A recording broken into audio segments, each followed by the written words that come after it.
So tomorrow is GCSE English Language Paper 1 and you want to be getting as close to full marks as possible, and this video is going to teach you exactly how to do that. I've already made a video on some of the tips that help me revise for GCSE English Language, so if you've not watched that then do go and take a look. But this video specifically is going to focus in on how you should be answering the different questions that you're going to be facing in this paper, what the examiners are looking for in each of these questions, how you're going to be picking up the most marks possible, and how you're going to be structuring your responses. So let's start with a quick bit of context. What are you actually being tested on in each of these questions? In the first question, you're being asked, can you identify things from the text? It's quick retrieval, it's understanding of the text. In question 2, you're going to be asked about close language features. You're going to be analysing the language in a certain section of the text that is given to you. You've got to be really good with using your keywords and making sure you're picking up on as many features as you possibly can. Question 3, you're focusing in on structure in much the same way that you did for language. Again, focusing in on lots of different features, talking about their relevance. Question 4, you're thinking about critical evaluation. What is your response to the statement that is being given, and how are you using the text to back up all of your points? And then question 5, the creative writing. Obviously, that's about being creative. That's about incorporating all of those language and structure techniques that you will have just been analysing in the text that was given to you into your own style of writing. I'm sure you know all of that, but we're making sure that you've got that baseline understanding of what each of the components of the exam is actually teaching you. Let's go through each question one by one. Question 1 is the list 4 things question. You should be getting 4 marks on this question. It's not there to trick you out. The examiners aren't trying to make you fail. It's 4 marks that are an easy 4 marks to pick up on. How can you make sure you're actually getting these 4 marks? Well, make sure that you are lifting things directly from the text. You are not inferring anything. Don't infer that because there are tears running down their face, they are sad. Just put there are tears running down their face. I know it sounds like this is such an easy link to make and everyone will be making that link, right? No, just focus on what is exactly stated to you, what is exactly being presented to you, because that is what you're going to be rewarded on. But whatever you do, do not quote long passages. So do not quote like 2 sentences in one and try and have that as a list 1 thing. They're not going to reward you for that. They want to make sure that you can actually identify exactly what it is that they're referencing, so that you're looking at the text and thinking, okay, if it's about what is this character doing in the opening however many lines, then you need to be making sure that it is like super focused on that and you're just lifting from the text. Please only look in the lines that you are told to look in. If you pick up on anything that is beyond those lines, you're not going to be credited for it. You're losing an easy mark. So look in the lines, lift directly from the text, look only about what is being asked of you, and it's 1 idea per mark. So 1, 2, 3, 4. Move on. Shouldn't take you very long, about 5 minutes, and then you're on to question 2. So for question 2, they are looking at analysing AO2, assessment objective number 2, and that is your ability to analyse and talk about language features. Now, they are very clear in the specification about what is going to get you top band marks in this question. And I'm going to go through each of those things right now. The first thing being perceptive, detailed understanding. So how do you show that? You show that by zooming in, by looking at individual words, by looking at the effect of a writer choosing one punctuation feature over another, or choosing a certain metaphor. You want to be looking right in at the word by word level in order to be showing this perceptiveness. You're basically looking for things that other people might miss. Now, I know that sounds very big. Well, if other people are going to miss it, surely I'm going to miss it. But it's about the fact that a lot of students won't try to zoom in. A lot of students will look at the wider sentence, the wider language used, which is absolutely brilliant and it does pick up marks, but it won't get you that perceptive, detailed understanding. And if you can, try and unpack layers of meaning. So for example, if you've got a particular metaphor and it fits into that part of the text in a certain way, talk about it. But if you personally, as the reader, have a slightly different interpretation of that metaphor, talk about it. That is not an incorrect thing to do. That is about you saying there are multiple interpretations. Different readers are going to draw different conclusions from this. What are the differences between those conclusions? What are the impacts for the way in which that part of the text actually makes you feel, makes you consider the rest of the text? That detailed, okay, on the surface, this is what I think, but beneath that, there is this added layer. If you can put that in at least once in your response to question 2, you're almost guaranteed top band marks. It's that simple. The second thing that they are looking for is for you to be analysing effects. So every time that you say, okay, this is a particular language feature, I then want you to relate that to you as the reader. Okay, what effect does that have on the reader? What does that mean? Why are you picking out this language device? What is the response in the reader that is created? What is the atmosphere in the text that is created by the explicit choice of that bit of language?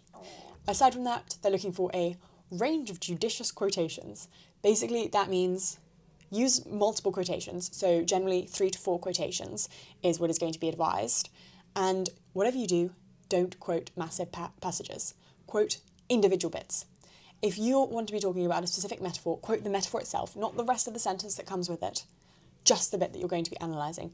That's what they mean by judicious. It means being very clear and precise in what you are selecting and why, and only choosing things that are going to add to your analysis, because otherwise you're wasting time writing stuff down and you're also not being credited for it.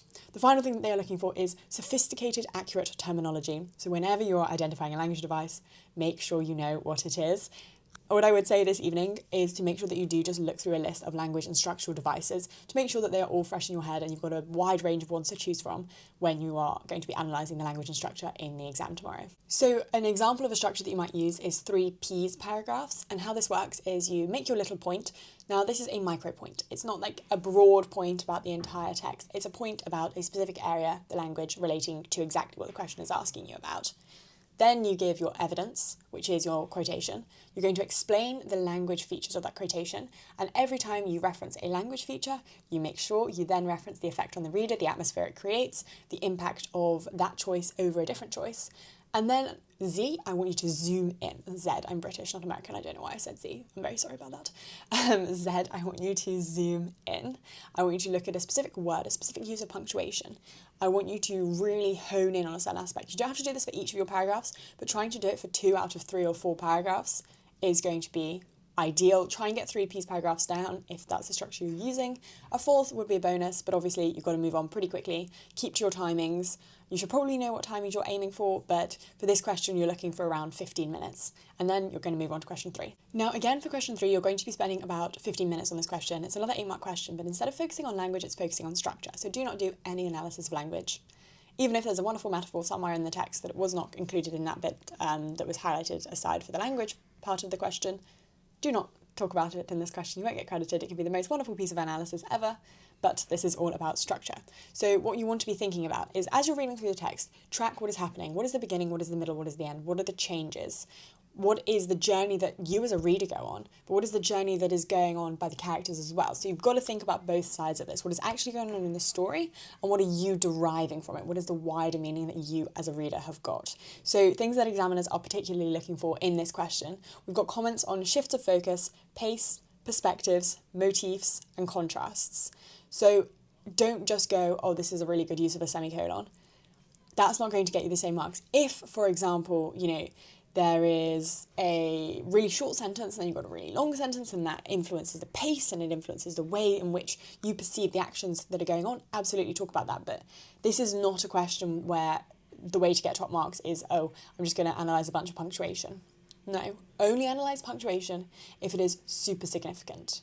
If it is not, you'd be much better thinking about what are the shifts of focus, thinking about how are the paragraphs structured, how are the sentences structured.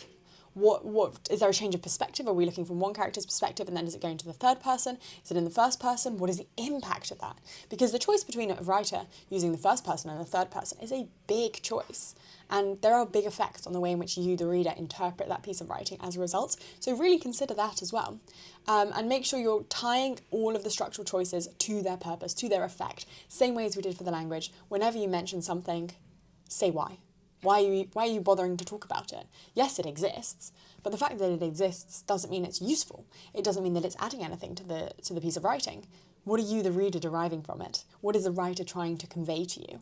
Sometimes if you can separate those two things, what the writer is trying to convey and what you as the reader interpret, that can be a really powerful top-level piece of analysis. So how are you going to approach answering this question? Because a lot of people find question 3 really quite difficult in terms of they don't know how to approach it. They don't know where to begin. So this is what I'm going to advise. Before you start answering this question, I want you to read through the text again, and I want you to be uber focused on what is the focus. What exactly is the writer focusing on? The scenery? Is the writer focusing on the character? Is the writer doing a description? And every time it shifts, I want you to draw a little line. So you know there's a shift of focus there, and write down what is the focus shifting from and what is it shifting to. And that can be a paragraph about shifts in focus and why they are happening. You can have a think about a structural feature in each part of the text. So that can be a really good way of incorporating structural features. So, for example, the way that I would normally approach this question is I would talk about, okay, what are the shifts in focus in my first paragraph? In my second paragraph, I would pick out a structural feature from the beginning third of the extract. Is there something that is happening? What is your focus on immediately in the beginning? Is that particularly significant? Are there structural, not language, are there structural devices in that part of the text that are really interesting? I will talk about that. And then I will sometimes, if there is something in the middle of the text, talk about it. Now, usually in the middle of the text, there will be speech. And I would always comment on speech. Because why is the writer giving you the perspective of the character? Why is the writer conveying to you how they speak? Is that important? Are they speaking with a certain accent, with a certain tone, with a certain level of conviction? What is it that means the writer really wants to give you this piece of speech? And then I do the same for a structural device in the end. Normally that would be how it ends. Is it ending on a cliffhanger? Is it ending with a sort of one sentence paragraph? They will normally pick extracts that are packed full of structural devices, otherwise they wouldn't be asking you to analyse it. So look for them, and sometimes breaking it down and thinking about first third, middle third, third third. That can make it a lot easier for you to focus in on and be able to actually identify those features without being overwhelmed by the whole block of text in front of you. What I briefly want to say also on that question is that a really common pitfall is that people will say what is happening in the text at different points. They'll be talking about shifts in focus, they'll be talking about shifts in perspective, but they won't then be relating that to how that impacts the reader. That's how you get the second half of the marks. Half of your marks are for talking about what's going on, but the other half are for talking about why and what is the effect on the reader. So if you're not commenting on that, you are severely limiting your marks on this question. Now, a lot of students find question 4 really difficult. I loved question 4 because I find that in my writing, I like to be critical and evaluative.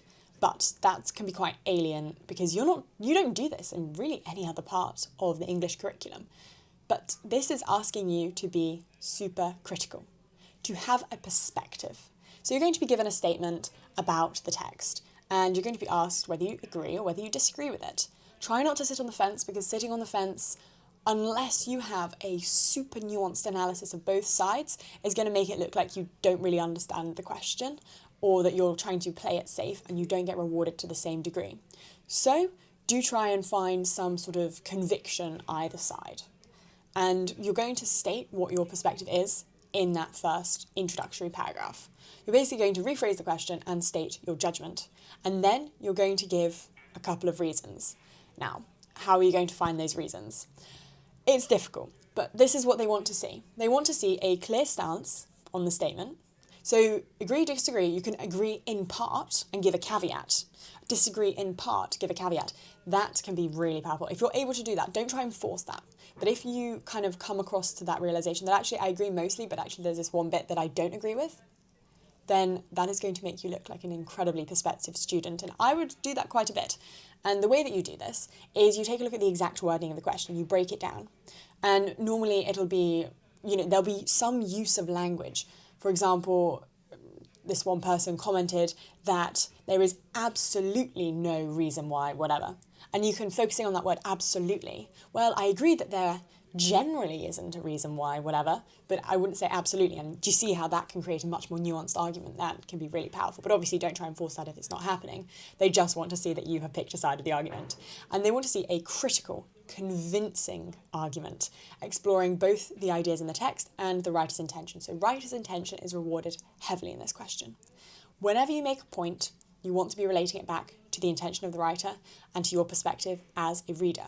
So you should be embedding your quotations in here, as you have done with all of the rest of the questions, and analysing it, commenting on the effect of the reader at each stage, and using terminology.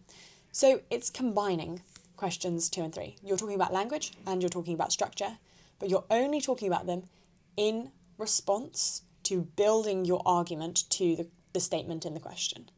So you're not just picking things out of thin air. You're picking things to support the argument that you are making. And that can be quite difficult if you've not done it before, but a great structure that you can use, you're generally spending about 25 minutes to half an hour answering this question, is, okay, start with your introduction, your judgment. Paragraph 1, start with your strongest argument in support. This means that you will have the time to develop it. Start with your strongest.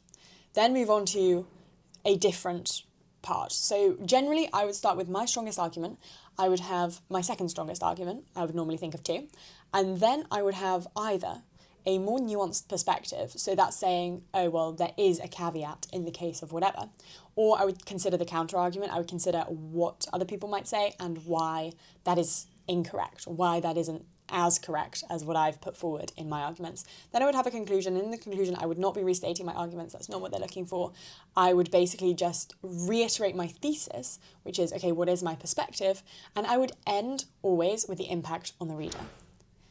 So why am I correct from the point of view of the reader? But you might not finish that question. Why? Because as soon as the time gets to halfway, I want you to move on. Yes, you could spend 2 to 5 minutes finishing off the section, but if you're telling yourself, oh, I'm just going to finish it, and it's taking you 10, 15 minutes, that is eating into the marginal gains that you would be getting from starting this creative writing section. Please move on at halfway. It is so critical. It's so important. You're going to pick up a lot of marks in creative writing if you give yourself the full amount of time. I mentioned in the previous video that for creative writing, I had quite a lot of a pre-made story, and I thought it helped me immensely. I go through in that video exactly sort of how you should be structuring a pre-made story if you are going to be making one. Obviously, it's a bit late the night before, but you absolutely can if it's going to be something that sticks in your brain. Even just coming up with really interesting sentences, really interesting phrases, metaphors, similes that you want to include, or a general narrative that you can then adapt, that can be really useful. What I will say though is that if there are, big English language literature YouTubers, I'm thinking sort of Mr. Everything English, Mr. Bruff, if they say, oh, this is a strategy that you can use, this is a story that you can use and adapt to anything, please don't use it, because half the country uses it and it looks quite bad. You don't get rewarded as highly if you're clearly using a copied story, because then it's not really creative writing and you often limit yourself. So if you have something that's really predefined, that's really set in, and that you haven't created yourself, it can be very hard to introduce flexibility, and it looks like a rigid story and it reads like a rigid story where the bits that you're being asked to include are sort of forced in. So just whatever you're doing, try not to make it look like that. So what are examiners looking for? They are looking for a piece of writing that is compelling and convincing. AO5, basically, to get 22 to 24 out of 24, you want to be having the purpose and the audience of this story really clear. So you're either choosing a description or you're choosing a narrative. Blending the two to the extent that you're not getting in enough description or enough narrative is going to mean that you're finding it very hard. Of course, I'm not saying don't use description in your narrative or don't have a bit of a narrative to your description, but don't try and make it so 50-50 that you're losing out on both, if that makes sense. The next thing is they are really looking for ambitious vocabulary, ambitious imagery. If you're the kind of person who really struggles to come up with things on the spot, I was. That's why I had a preset bits of paragraphs. I would have looked and I would have gone through the tip that I gave in the previous videos to basically go through the Wiki Young Writers or similar writing competitions for students of similar ages and take a look at their work. Steal bits of it. Have a look. Oh, that's a wonderful metaphor. I might pinch that metaphor. Oh, I love the way that this narrative progresses. I love the structural device that they've used. Pinch it and use it in your exam, because it's just going to make sure that you are utilising effective literary and structural devices that are going to allow you to hit those marks, because they care both about the language but also about the structure. And so many students in this question forget about the structure. So what structure can you be using? Shifts in time, shifts in perspective. Start in the first person, move into the third person, or start from the perspective of one character and do the second half from the perspective of another character. That can be really, really interesting. A cyclical return, start with the same line, end with the same line. That's very common, but if you use it well, then it will be rewarded quite well. And make sure you are varying your paragraph length, so make sure you are paragraphing. Because every examiner's report always has the same thing, and it goes, oh, students aren't using paragraphs. It's just one wall of text. Always, always, always use your paragraphs. And for AO6, there's 16 marks available for this. 24 out of 24 I meant for the AO5. This is 16 out of 16 if you want AO6. Now, AO6 is about spag. So punctuation is varied. You need to be using dashes, your colons, your semicolons, your brackets, your everything. Wide syntax, so that basically means use good language. If you have these pre-made sentences and these pre-made structures, you're going to be using good language. So making sure that's there, making sure your spelling is accurate. That's why you do try to leave yourself 5 minutes at the end so that you can go back over your creative writing to make sure that you've not made stupid spelling errors, because they do mark you down. If you make consistent spelling errors, you cannot get into the top 2 bands for AO6. And you don't want to be limiting yourself for that, because it could be the most wonderful piece of creative writing, but you want to be focused in on spelling. If you're really, really, really unsure of how to spell a word, but you really, really, really want to use it, just sort of write double over the bit that you're not sure about, so it looks like you might have corrected it to the correct version. Those are my tips for answering all of the questions on your GCSE English Language Paper 1. Good luck in this exam. If you have any questions, let me know in the comments. And if you have any specific videos that you want me to be producing, given that we're now closing in on the half term, if you have any specific questions of how to revise over half term, what you should be doing to prioritise your time, then do let me know and I'll do my best to answer them. See you in the next video.